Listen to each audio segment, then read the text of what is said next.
India's best learning app.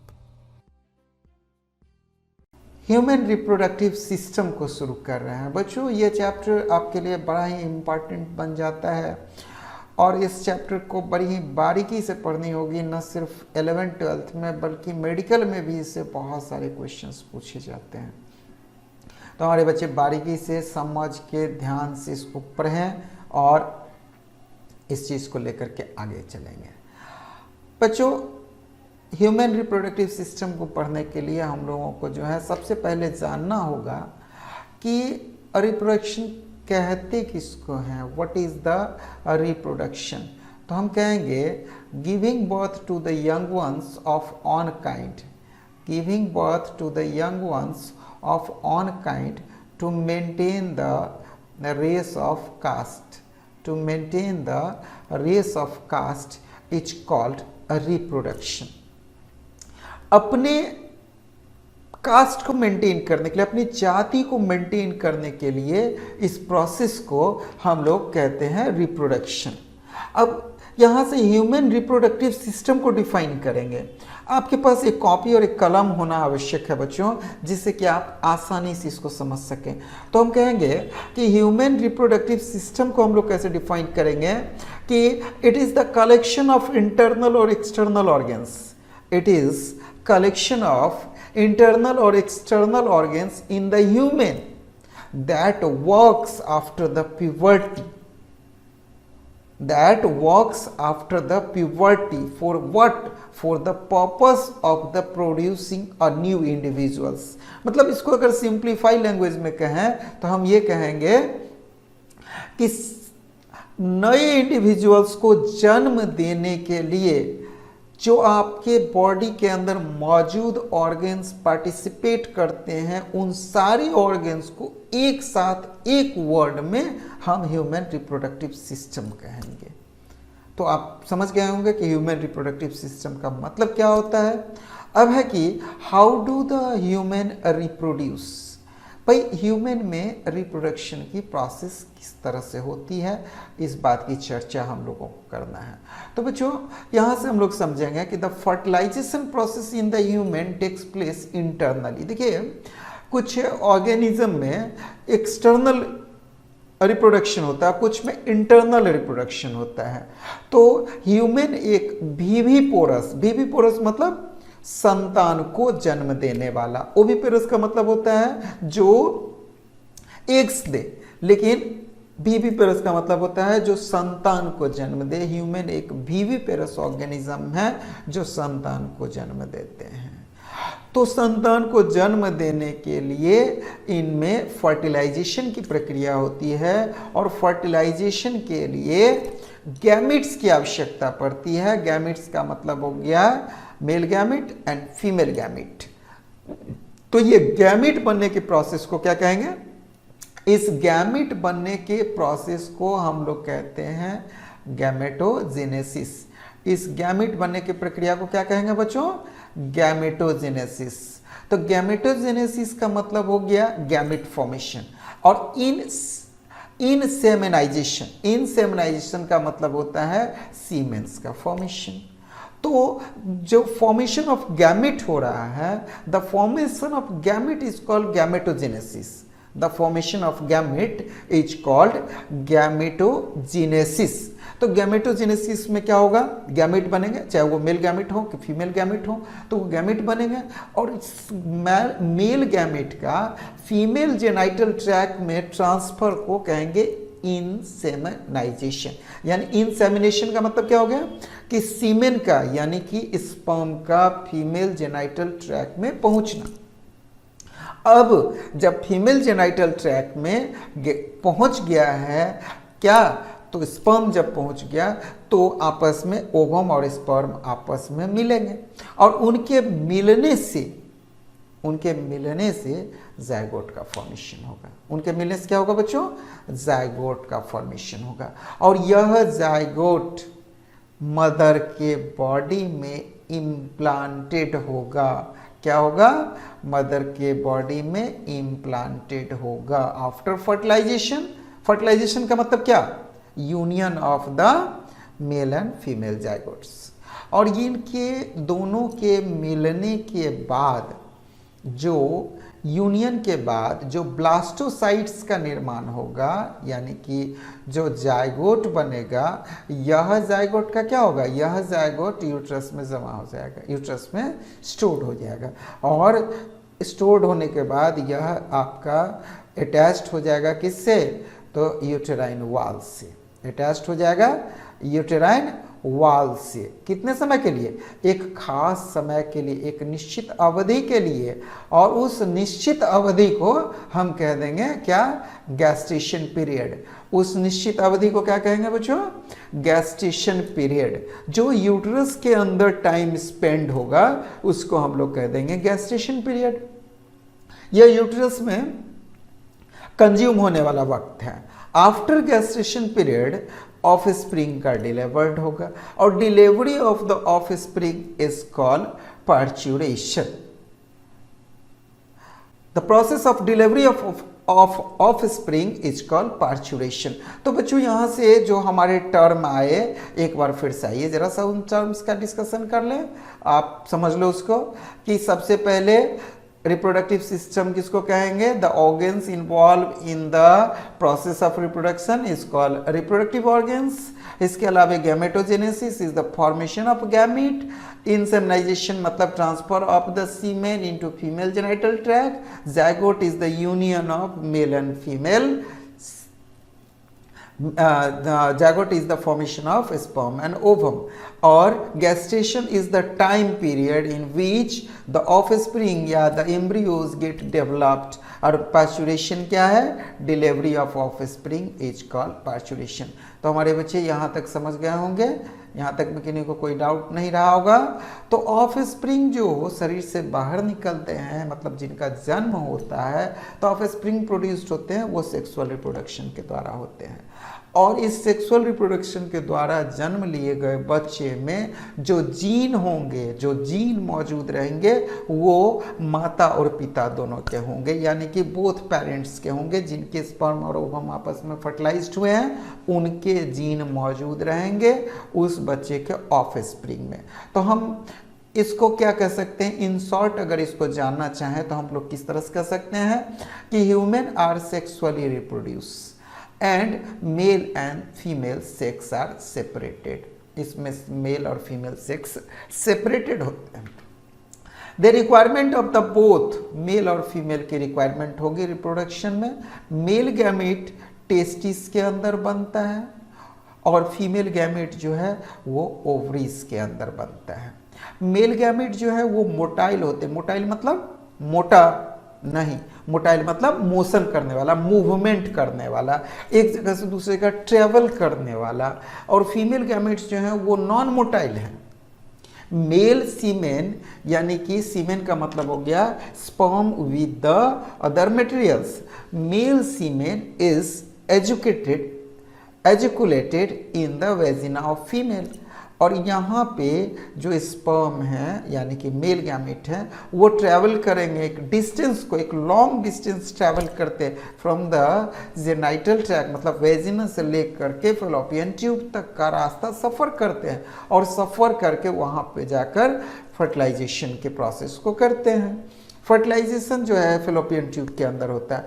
और इस पूरे सीक्वेंस में जो पोस्ट फर्टिलाइजेशन चेंज होगा, यानी कि मेल और फीमेल ओवम और स्पर्म के मिलने के बाद जो 7 से 9 महीने तक जो चेंजेस आएंगे उसको हम लोग कहेंगे पोस्ट फर्टिलाइजेशन चेंज। उसको क्या कहेंगे बच्चों, उसको कहेंगे पोस्ट फर्टिलाइजेशन चेंज। उसको क्या कहेंगे, पोस्ट फर्टिलाइजेशन चेंज।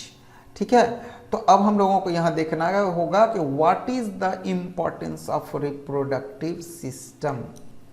अब यहाँ से आप लोग समझ लो कि भाई ये रिप्रोडक्टिव सिस्टम क्यों आवश्यक है, what is the importance of reproductive system. तो बच्चों यहाँ से हम लोग बात करेंगे कि रिप्रोडक्शन एक एसेंशियल फंक्शन है लिविंग ऑर्गेनिजम्स का। क्यों एसेंशियल फंक्शन है, to maintain the race of caste Why it is essential? To maintain the race of caste, अपनी जाति के अस्तित्व को बचाए रखने के लिए। एक स्पेसीज तब तक सुरक्षित है जब तक उस स्पेसीज के मेंबर में रिप्रोडक्शन की क्षमता हो। जिस दिन उनके रिप्रोडक्शन की क्षमता समाप्त हो जाएगी, दे विल सर्टेनली एक्सटिंक्ट। तो यहां से हम लोग इस डिफिनेशन को क्या कहेंगे कि a reproductive system is a collection of the internal and external organs. तो ये तो बात समझ में आ गई, लेकिन किस लिए? तो for production of the offsprings, और वो ऑफस्प्रिंग्स क्यों? To maintain the race of caste, ठीक है, to maintain the race of caste. अब बच्चों यहां से हमारा जो अगला टर्म होगा वो टर्म होगा कि what is the primary reproductive organ. देखिए याद रखिएगा इस चीज को, बहुत इंपॉर्टेंट है। प्राइमरी रिप्रोडक्टिव ऑर्गेन क्या है? तो प्राइमरी रिप्रोडक्टिव ऑर्गेन को हम लोग गोनाड्स कहते हैं। अब देखो बच्चे, गोनाड्स जो है ना, गोनाड एक ऐसा टर्म है जो मेल के लिए भी यूज कर सकते हैं, फीमेल के लिए भी यूज कर सकते हैं। गोनाड मतलब ये टेस्टिस भी हो सकता है, ओवरी भी हो सकता है। तो ovary and testis together is called gonads. लेकिन अगर हम मेल गोनाड कहते हैं तो it refers to the testis, and female gonads कहें तो it refers to the ovaries. तो इस तरह से गोनाड्स की बातें हो गई।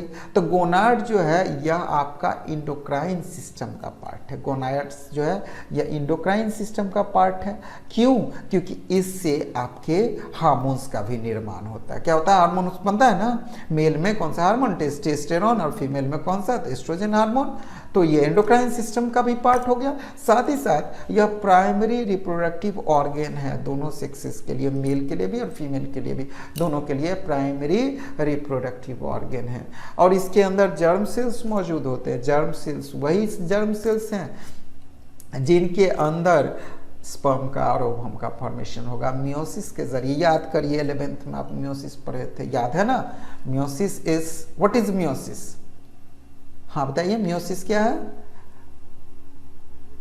Meiosis is the reductional division, जिसमें क्रोमोसोम की संख्या हाफ हो जाती है और यहीं से हाफ होकर के यह जनरेट करते हैं गैमेट्स की। ठीक है, तो चलिए यहाँ से हम लोग बात करेंगे। सबसे पहले हम लोग देखते हैं कि what are the examples of human reproductive organs. तो ह्यूमन रिप्रोडक्टिव ऑर्गन्स में चलिए देखते हैं सबसे पहले फीमेल रिप्रोडक्टिव ऑर्गन। तो फीमेल रिप्रोडक्टिव ऑर्गन में कॉपर्स ग्लैंड और मेल में बर्थेलिन ग्लैंड। याद रखना बच्चों, ये यहाँ से कंफ्यूजन नहीं होनी चाहिए, बिल्कुल कंफ्यूजन नहीं चलेगा। Cowper's gland in the female and Bartholin gland in the male. इस दोनों का काम क्या? दोनों का सेम काम है। दोनों का सेम काम क्या है? लुब्रिकेशन सिक्रीशन, यानी ये लुब्रिकेंट सिक्रीट करते हैं जो पैसेज को चिकना बनाता है ताकि वहां पे मैटिंग के प्रोसेस हो सके। तो बर्थेलिन gland in the male and the Copper's gland in the female at the same work, क्या? lubrication secretion। next है ovary of the female and testis of the male, दोनों का सेम फंक्शन है। क्या फंक्शन है? गैमेट्स का formation. दोनों का क्या फंक्शन है? गैमेट्स का फॉर्मेशन। दोनों गैमेट्स का फॉर्मेशन करते हैं। ठीक है, दोनों क्या करते हैं? गैमेट्स का फॉर्मेशन करते हैं। नेक्स्ट हमारा है स्किन्स ग्लैंड। फीमेल में स्किन्स ग्लैंड, मेल में प्रोस्टेट ग्लैंड। ये दोनों का काम है एजिकुलेटरी फ्लूइड का काम करता है। एजिकुलेटरी फ्लूइड कहते हैं कि जैसे स्पर्म बनता है मेल में, तो स्पर्म के लिए एक मीडियम होनी चाहिए जिसमें वो स्पर्म सर्वाइव कर सके, जिसमें क्या हो सके? सर्वाइव कर सके। तो उनके सर्वाइवल के लिए जो लिक्विड की आवश्यकता होगी, एडिशनल लिक्विड की आवश्यकता होगी, वो एडिशनल लिक्विड आपके एजुकुलेटरी फ्लूइड्स कहलाते हैं। तो फीमेल में यह कैंस ग्लैंड के द्वारा और मेल में प्रोस्टेट ग्लैंड के द्वारा सिक्रेट होते हैं। अब फीमेल में क्लाइटोरिस, अब मेल में पेनिस, ये दोनों सेम वर्क करता है। यह सेंसेशन ऑफ द मैटिंग के साथ साथ इसी का सेंसेशन का जो टर्मिनेशन होगा वो टर्मिनेशन एजुकुलेशन से होगा। तो हम कह हैं कि sensory organs for the reproductive purposes, female में क्लाइटोरिस और मेल में पेनिस होता है। करेक्ट है? तो यहाँ से हम लोग इस चीज़ को समझ गए। अब आइए हम लोग एक एक करके मेल और फीमेल रिप्रोडक्टिव सिस्टम को समझते हैं। हमको नहीं लगता कि यहाँ तक में आप लोगों को कोई कन्फ्यूज़न रहा होगा। चलिए, कोई कन्फ्यूज़न रहा हो तो कोई दिक्कत नहीं है, हम लोग उसको फर्दर ऑन तो फिर डिस्कस करेंगे, डाउट क्लासेस में, डाउट क्लियरेंस में तो करेंगे, लेकिन आप चाहें तो इसको लिख के समझ के कर सकते हैं, कोई दिक्कत नहीं है। आप आराम से पढ़िए, कोई हड़बड़ी नहीं है हमारे पास, बस थोड़ा थोड़ा करके इसको समझेंगे। तो आगे बढ़ते हैं और जानते हैं ह्यूमन मेल रिप्रोडक्टिव सिस्टम। तो देखो, ह्यूमन मेल रिप्रोडक्टिव सिस्टम या फीमेल में भी हो कि मेल में भी हो, ये कहाँ मौजूद है? तो पेल्विस रीजन में मौजूद है। पेल्विस रीजन किसको कहते हैं? कमर के हिस्से को पेल्विस रीजन कहते हैं। इसमें हमारे जो reproductive organ, male reproductive organ के जो प्रमुख पार्ट्स हैं, उसमें क्या क्या है? One pair of testis, one pair of testis, accessory duct, glands और एक्सटर्नल जेनेटेलिया। अब सबको हम लोग एक एक करके समझेंगे कि क्या क्या होता है। तो सबसे पहले हम लोग बात करेंगे टेस्टिस की। सबसे पहले हमारी बात क्या हो रही है? सबसे पहले हमारी बात हो रही है वो है टेस्टिस। टेस्टिस क्या है? It is present with in the पॉच।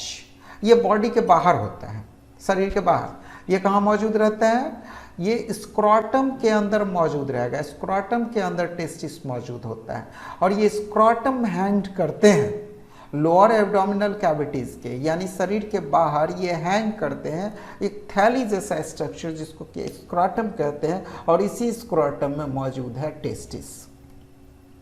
अब ये टेस्टिस देखने में कैसे होते हैं? तो टेस्टिस जो है यह ओवल शेप्ड हैं। कैसे हैं? Testis are oval shaped length. इस टेस्टिस जो है ओवल शेप्ड है। लेंथ ऑफ टेस्टिस जो ह्यूमन एडल्ट में यह 4 से 5 सेंटीमीटर होता है। याद रखिएगा इस चीज़ को, 4 से 5 सेंटीमीटर इसका लेंथ होता है। किसमें? ह्यूमन में, एडल्ट ह्यूमन में।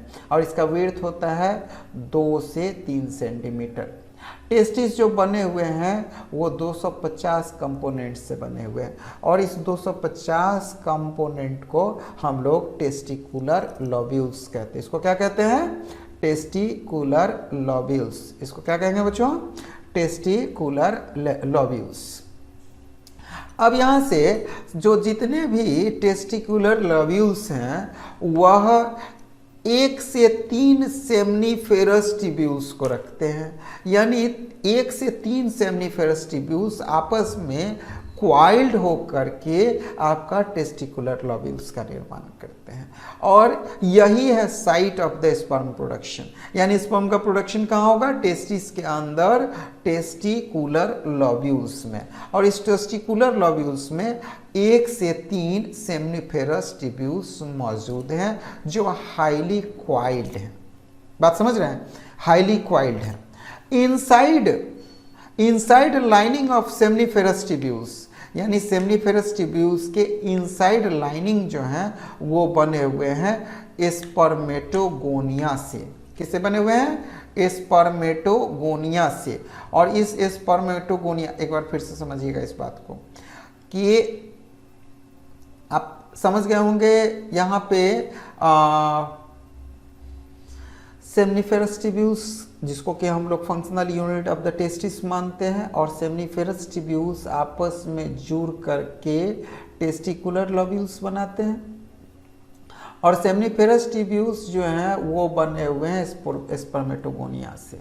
Inside lining of seminiferous tubules, यानी सेमनीफेरस ट्यूब्यूल्स इनसाइड जो हैं वो स्पर्मेटोगोनिया से बने हुए हैं और सेरोटली सेल्स से बने हुए हैं। तो सेरोटली सेल्स और जर्म सेल्स, यानी स्पर्मेटोगोनिया और सेरोटली सेल्स जो हैं यह आपस में मिलकर सेमनीफेरस ट्यूब्यूल्स का निर्माण किए हैं। करेक्ट है? अब formation of a sperm takes place by mitotic division of the male germ cells. यानी अब देखिए यहाँ से समझिए फिर से कि सेमनीफेरस ट्यूब्यूल्स जो हैं वो बने हुए हैं, सेमनीफेरस ट्यूब्यूल्स बने हुए हैं किसके? स्पर्मेटोगोनिया और सेरोटली सेल्स से। अब स्पर्म का फॉर्मेशन कैसे होगा? वो होगा जर्म सेल, यानी स्पर्मेटोगोनिया के अंदर मियोटिक डिवीजन से। कैसे होंगे? स्पर्मेटोगोनिया के अंदर मियोटिक डिवीजन से। असेरोटली सेल्स का क्या काम है कि यह न्यूट्रिएंट प्रोवाइड कराते हैं, यानी कि स्पर्मेटोजेनेसिस के दरमियान स्पर्मेटोगोनिया जो स्पर्म का निर्माण कर रहे हैं उस समय में जो न्यूट्रिएंट की आवश्यकता होगी उस न्यूट्रिएंट को प्रोवाइड कराते हैं। अब एक इंटरस्टिशियल स्पेस है, यह स्पेस प्रेजेंट रहता है आउटसाइड सेमिनिफेरस ट्यूब्यूल्स का, और इसमें आपके ब्लड वेसल्स वगैरह मौजूद रहते हैं। तो ये हो गया हमारा एक तरह से, आप इस स्ट्रक्चर को समझ गए होंगे। अब यहाँ से हम लोग बात करेंगे कि इंटरस्टिशियल सेल्स को हम लोग लेडिंग सेल्स भी कहते हैं। देखो बच्चों, ये ऑब्जेक्टिव्स के लिए बहुत इंपॉर्टेंट है, तो इसको लेडिंग सेल्स भी कहते हैं। अब क्या है, एंड्रोजेंस। एंड्रोजेन आपका जो है टेस्टिकुलर हार्मोन है जो सिक्रीट होता है आपका लेडिंग सेल्स से। इसी लेडिंग सेल्स से आपका एंड्रोजन हार्मोन का सिक्रीशन होता है, और ये एंड्रोजन हार्मोन को हम लोग टेस्टिकुलर हार्मोन के रूप में जानते हैं, जिसकी चर्चा हम लोग हार्मोन में आगे करेंगे। ठीक है, तो यहाँ से हम लोग थोड़ा सा इसके स्ट्रक्चर को समझ लेते हैं। ये ह्यूमन रिप्रोडक्टिव सिस्टम है। देखिए, यही है स्क्रोटम, ये स्क्रोटम है। ये एक पॉच लाइक स्ट्रक्चर है जो शरीर से बाहर लाइज करता है, और ये है क्या, तो ये है टेस्टिस। इस टेस्टिस से यहाँ पे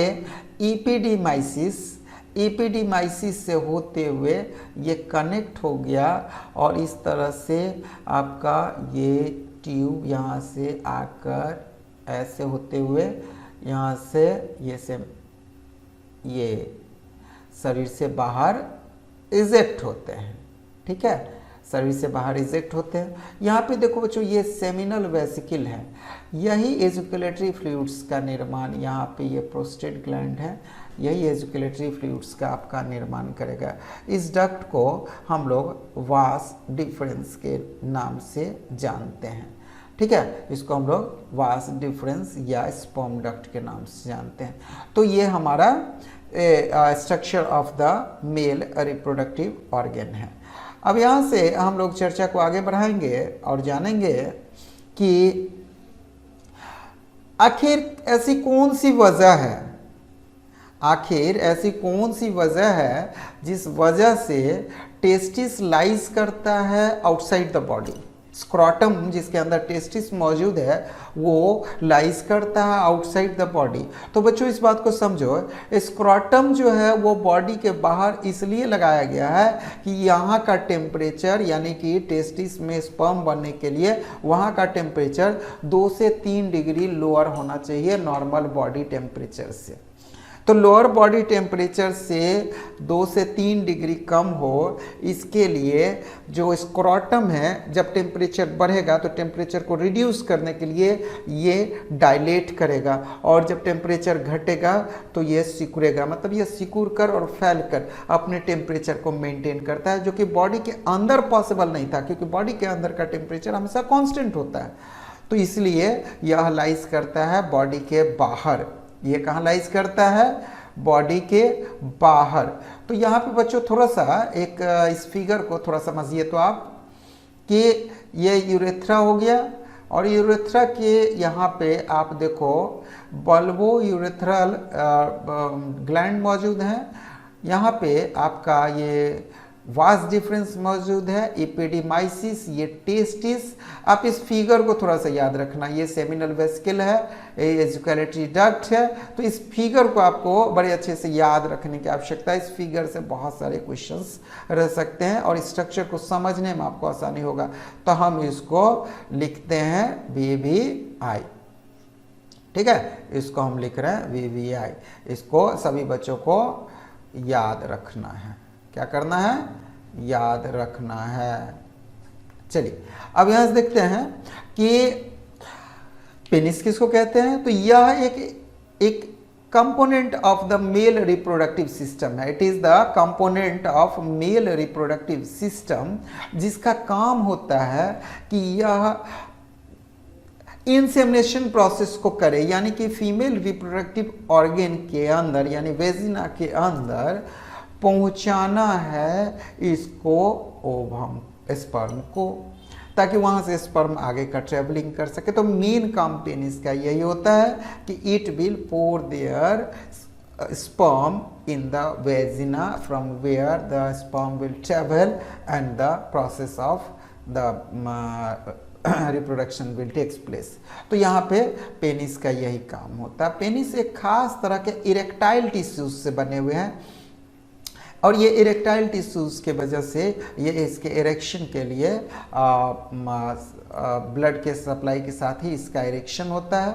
तो ये खास तरह के इरेक्टाइल टिश्यूज के बने होते हैं। Enlarged end of the penis, जिसको कि हम लोग ग्लांस पेनिस के नाम से जानते हैं, और ग्लांस पेनिस कवर्ड होता है फोरेस्किन से। फोरेस्किन क्या होता है? ये एक loose folded of the skin है जो कि ग्लांस पेनिस को कवर्ड करके रखते हैं। ठीक है, तो यहाँ से हम लोग इन चीज़ों को समझ लिए। अब यहाँ से जरा सा आइए स्पर्म को थोड़ी बारीकी से समझेंगे। ह्यूमन में दो पर्टिकुलर टाइप के गैमेट्स होते हैं। एक को हम लोग कहते हैं मेल स्पर्म जो कि मूवमेंट के लिए कैपेबल है, और एक होता है फीमेल ओवम जो कि नॉन मोटाइल होते हैं। अब यहाँ से बच्चों बड़ी ध्यान से इस फिगर को देखेंगे और बारीकी से समझेंगे। ये हेड ऑफ द स्पर्म है, ये हेड ऑफ द स्पर्म है। ये जो आप देख रहे हैं दिस इज कॉल्ड एक्रोजोम। इसको क्या कहते हैं? एक्रोजोम कहते हैं। ये हेड एक्रोजोम, ये न्यूक्लियस, और यहाँ मौजूद है सेंट्रियोल। इस पूरे हिस्से को हम लोग क्या कहेंगे? हेड कहेंगे। और यहाँ इस हेड से लेकर के यहाँ तक ये हो गया मिडिल पीस। इस मिडिल पीस में आपका मौजूद है माइटोकॉन्ड्रिया। तो बच्चों ये जो रिप्रोडक्शन के पॉइंट ऑफ व्यू से यही हिस्सा इंपॉर्टेंट है, क्योंकि न्यूक्लियस यही मौजूद है। इसी न्यूक्लियस का डीएनए फर्दर ऑन पार्टिसिपेट करेगा, और ये माइटोकॉन्ड्रिया है। साथ ही साथ ये जो आप देख रहे हैं इसका टेल है, ये लंबा सा टेल है, और इसके लास्ट वाले हिस्से को हम लोग क्या कहेंगे? एक्सोनेमी। ठीक है, और ये टेल मौजूद है, ये इतने लंबे से टेल मौजूद हैं जो कि मूवमेंट ऑफ द स्पर्म में मदद करेंगे। अगर हम यहाँ से बात करेंगे, ये तो हो गया इसके मेल रिप्रोडक्टिव सिस्टम का पार्ट हो गया। अब आगे हम लोग डिस्कस करने वाले हैं फीमेल रिप्रोडक्टिव सिस्टम की।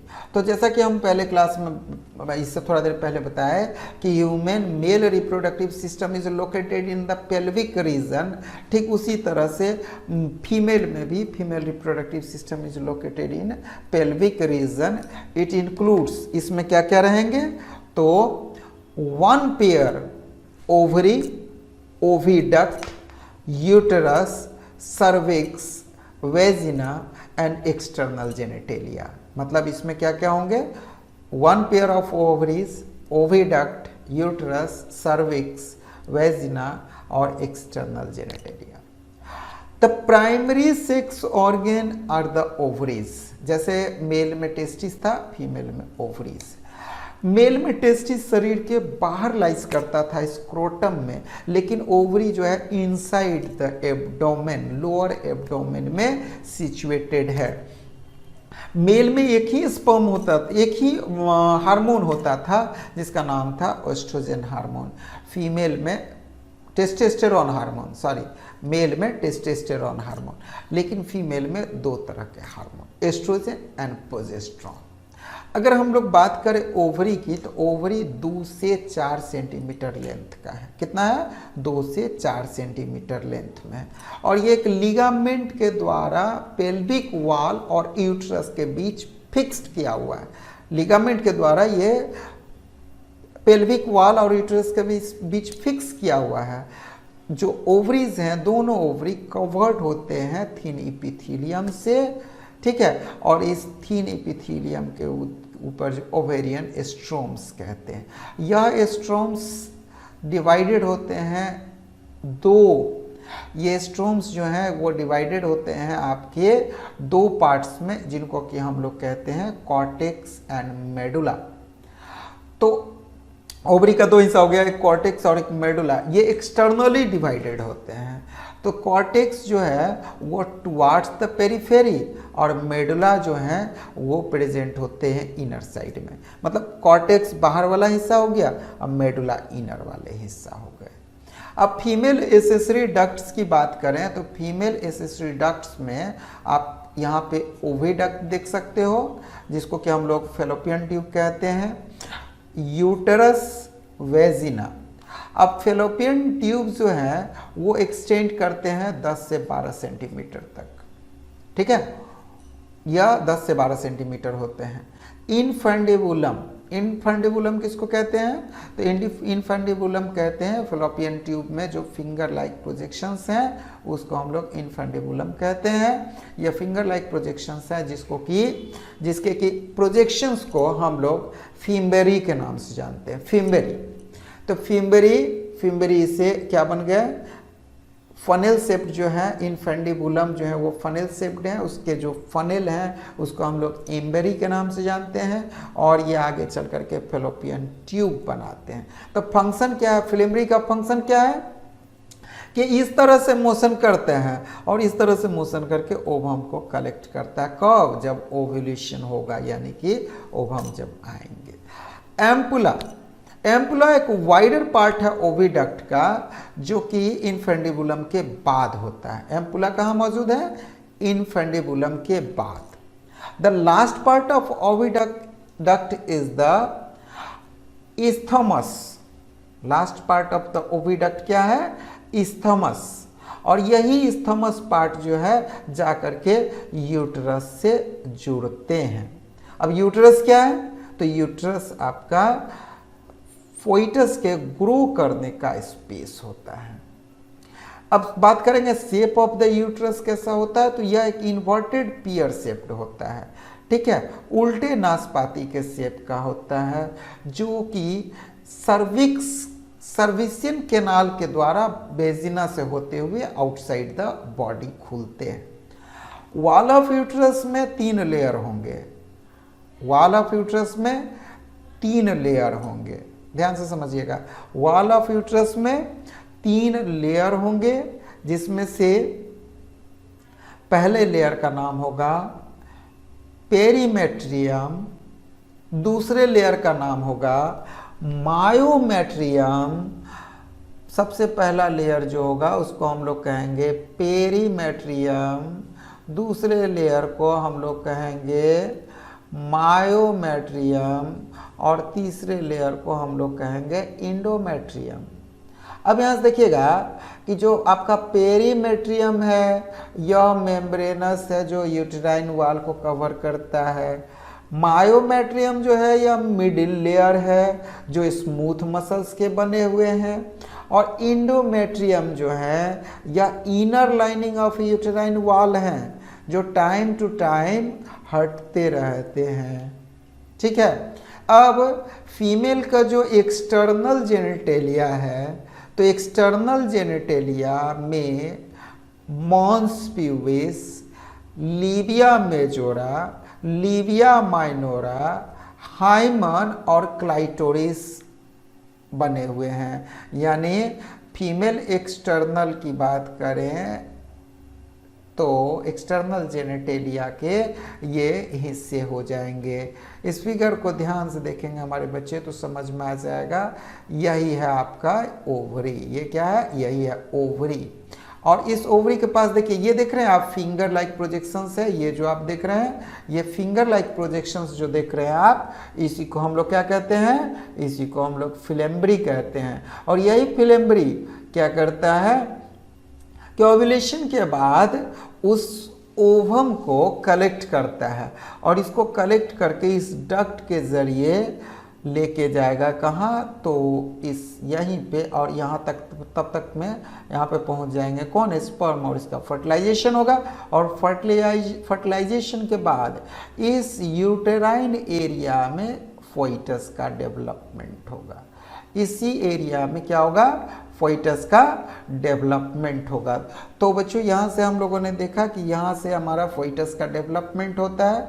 फिगर को बड़ी ध्यान से समझना पड़ेगा आपको, तभी जाकर के आप इसको क्लियरली समझ पाएंगे। अब यहाँ से देखिए कि यूट्रस के बाद का जो हिस्सा आप ये देख रहे हैं, ये वाले जो हिस्सा देख रहे हैं, इसको हम लोग ब्लैडर कहते हैं। इसी ब्लैडर में यूरिन जमा होता है जो टाइम टू टाइम शरीर से बाहर निकलेगा, ठीक है। और इसके बाद का जो ये हिस्सा है, ये आप ये देख रहे हो, ये सर्विक्स है, ये सर्विक्स है, that is the opening of uterus. और सर्विक्स के बाद वाले हिस्से को हम लोग वेजिना कहते हैं। और ये वेजिना शरीर से बाहर लिबिया मेजोरा, माइनोरा एटसेट्राज के जरिए एक जेनाइटल ओपनिंग से शरीर के बाहर खोलते हैं, ठीक है। तो कह रहा है कि यहाँ से हम लोग समझेंगे कि what are the largest and smallest cell in the human. तो यहाँ से एक जरा सा एक ऑब्जेक्टिव टाइप का आप समझ लीजिए कि both the largest and smallest cell in the human body fall into the categories of the gametes, यानी गैमिट ही लार्ज और स्मॉल में आएगा। जैसे ह्यूमन का जो मेल गैमिट यानी जो स्पर्म सेल है, फीमेल गैमेट्स जो हैं वो एक सेल या ओवा जिसको कहते हैं, एक ह्यूमन ओवम का जो साइज है वो 1 mm अक्रॉस या एक लार्जेस्ट ह्यूमन सेल है। और male equivalent to female gametes, इसको हम लोग स्पर्म सेल और स्पर्मेटोजोआ जो है वो 60 माइक्रोन इन लेंथ है, जो कि नेकेड आई से नहीं दिखता है। और ये स्मॉलेस्ट ह्यूमन सेल है, यह स्मॉलेस्ट ह्यूमन सेल है। अब यहाँ से हम लोग बात करेंगे कि व्हाट आर द गोनाड्स। लेकिन गोनाड्स को समझने के पहले हम लोग थोड़ा सा पीछे चलते हैं और जान लेते हैं एक चीज़ के बारे में जिसको कि हम लोग वहाँ से इग्नोर किए थे। हाँ, ये है ह्यूमन एग्स की बात करेंगे। तो बच्चों ये ह्यूमन एग्स है हमारा, जिसके कि ये देखो यहाँ पे मौजूद है न्यूक्लियस। यहाँ पे क्या मौजूद है? न्यूक्लियस। हम लोग बात करेंगे यहाँ से कि यहाँ पे मौजूद है, ये है न्यूक्लियस, ये है न्यूक्लियस। न्यूक्लियस के बाद ये साइटोप्लाज्म, ये cortical granules, this is the cortical granules, ये साइटोप्लाज्म हो गए। और ये जो आप देख रहे हैं ये जोना पैडोलिका यानी कि ये जेली कोट है, ये जो है ये एक जेली कोट है। और उसके बाहर हो गया आपको कोरोना रेडिएटा।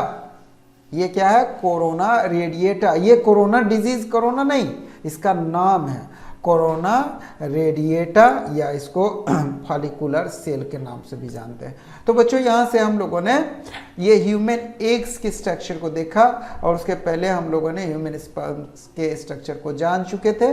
और यहाँ से हम लोग आगे बढ़ के आ गए थे इस टर्म पे कि आखिर स्मॉलेस्ट सेल कौन सा हो गया? स्पर्मेटोजोआ, जो 60 माइक्रोन्स का स्पर्मेटोजोआ है, स्मॉलेस्ट सेल है हमारे बॉडी का।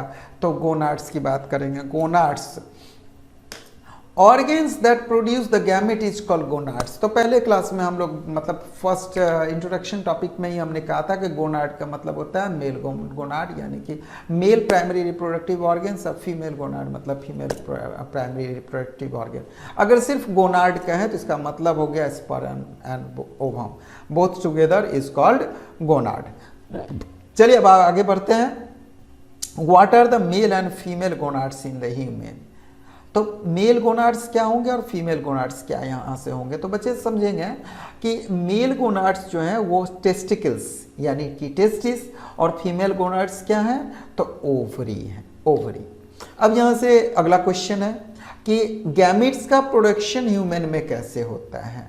तो बच्चों गैमिट के फॉर्मेशन को आप इस बात को बिल्कुल नहीं भूलेंगे, लिखेंगे इस चीज़ को, लिखिए। Spermatogenesis is the formation of a sperm, oogenesis is the formation of ovum, और इसको हमेशा याद रखिएगा स्पर्मेटोजेनेसिस और ओजेनेसिस को। बच्चों आगे बढ़ेंगे और हम लोग चर्चा करेंगे कि जो ऑर्गन गैमिट का फॉर्मेशन करता है उसको गोनाड कहते हैं। गोनाड प्राइमरी सेक्स ऑर्गन है, testis in the male and ovaries in the female. अब यहाँ पे टेस्टिस सेल्स जो हैं प्यूबर्टी के बाद, यहाँ से बहुत ज़रूरी है, यहाँ से टेस्टिस जो कि जर्म सेल्स हैं वो डिवाइड करते हैं आफ्टर द प्यूबर्टी, और इसको इस यहाँ से इंक्रीज, मतलब due to increase in the release of gonadotropin releasing hormone, GnRH hormone to form the sperm, और इसी प्रोसेस को स्पर्मेटोजेनेसिस कहते हैं। यानी गोनाडोट्रोपिन हार्मोन्स के मदद से जो हमारे cells of the germ cells of the testis break करने लगते हैं, इसी प्रोसेस को हम लोग स्पर्मेटोजेनेसिस कहते हैं। और इस स्पर्मेटोजेनेसिस के लिए जो डिवीजन का प्रोसेस होगा उसको हम लोग कहेंगे माइटोटिक डिवीजन। ठीक है, इस प्रोसेस को हम लोग क्या कहेंगे बच्चों? Mitotic division. इस प्रोसेस को हम लोग क्या कहेंगे? Mitotic division.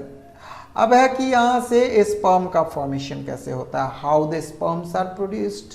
तो बात करेंगे कि spermatogenesis start at puberty, puberty के साथ ही स्पर्मेटोजेनेसिस स्टार्ट होता है। Sperm are produced in the testis by the immature germ cells, यानी स्पर्म का फॉर्मेशन स्पर्मेटोगोनिया से होता है। आप याद करो, हम लोग बात किए थे स्पर्मेटोगोनिया का। स्पर्मेटोगोनिया के ब्रेकिंग से आपका स्पर्मेटोगोनिया जो है वो सेमिनिफेरस ट्यूब्यूल्स के इनसाइड मौजूद रहते हैं, जिसके डिवीजन से आपका ये स्पर्म का फॉर्मेशन होगा। ये भी माइटोटिक डिवीजन के, मियोटिक डिवीजन के द्वारा। अब स्पर्मेटोगोनिया जो है वो डिप्लॉइड है। बच्चों डिप्लॉइड का मतलब क्या हुआ? यहाँ पे हम लोग देखेंगे what is the meaning of diploid. तो जरा सा आप इसको समझ लो। डिप्लॉइड का मतलब हो गया 2n, और n का मतलब होता है number of chromosome, number of chromosome. तब यहाँ से हम लोग क्या करेंगे? 2n का मतलब हो गया 2 × 23 = 46, यानी जिस सेल में 46 क्रोमोजोम होंगे उसको कहेंगे डिप्लॉइड, और जिसमें कम होंगे मतलब 23 जोड़ी यानी कि 46 क्रोमोजोम होंगे, और जिसमें हाफ ऑफ द 46 होंगे यानी कि 23, सिर्फ 23 क्रोमोजोम्स होंगे, तो उसको कहेंगे हैप्लॉइड। हैप्लॉइड में 23, डिप्लॉइड में 46। तो इस तरह से प्राइमरी, मतलब इस तरह से हम लोग हैप्लॉइड और डिप्लॉइड में डिफरेंस करते हैं। ठीक है, तो ये हो गया। स्पर्मेटोगोनिया जो है वो मियोसिस पीरियोडिकली करते, पीरियोडिकली मतलब एक निश्चित समय के अंतराल पे इनमें डिवीजन होता है। तो ये पीरियोडिकली जो ब्रेकिंग होगा इसको कहेंगे प्राइमरी स्पर्मेटोसाइट्स। इसको क्या कहेंगे? Primary spermatocytes. अब प्राइमरी स्पर्मेटोसाइट्स जो हैं वो आपको मियोटिक डिवीजन में गए और हाफ में टूट गया है, तो ये हो गए हैप्लॉइड सेकेंडरी स्पर्मेटोसाइट्स। बच्चों ध्यान देना, पहले वाले प्रोसेस में प्राइमरी स्पर्मेटोसाइट्स का फॉर्मेशन हुआ, और प्राइमरी स्पर्मेटोसाइट्स आपके हैप्लॉइड सेकेंडरी स्पर्मेटोसाइट्स में कन्वर्ट हुए जब इनमें मियोटिक डिवीजन हुआ। और सेकेंडरी स्पर्मेटोसाइट्स में सिर्फ 23 क्रोमोजोम्स होते हैं। कितने होते हैं? सिर्फ 23 क्रोमोजोम्स होते हैं। और सेकेंडरी स्पर्मेटोसाइट्स में फिर से डिवीजन होगा, और डिवीजन होकर के 4 हैप्लॉइड सेल का निर्माण करेंगे, जिसको हम लोग क्या कहेंगे? स्पर्मेटिड्स कहेंगे। जिसको क्या कहेंगे? स्पर्मेटिड्स कहेंगे। और इस स्पर्मेटिड्स की बात करेंगे, स्पर्मेटिड्स बाद में चल करके कन्वर्ट हो जाएंगे स्पर्मेटोजोआ में, और यही spermatozoa later on known as sperm. तो इसको आगे चल करके हम लोग स्पर्म कहेंगे। तो बच्चों आज के लिए हमारे इतना ही। India's best learning app.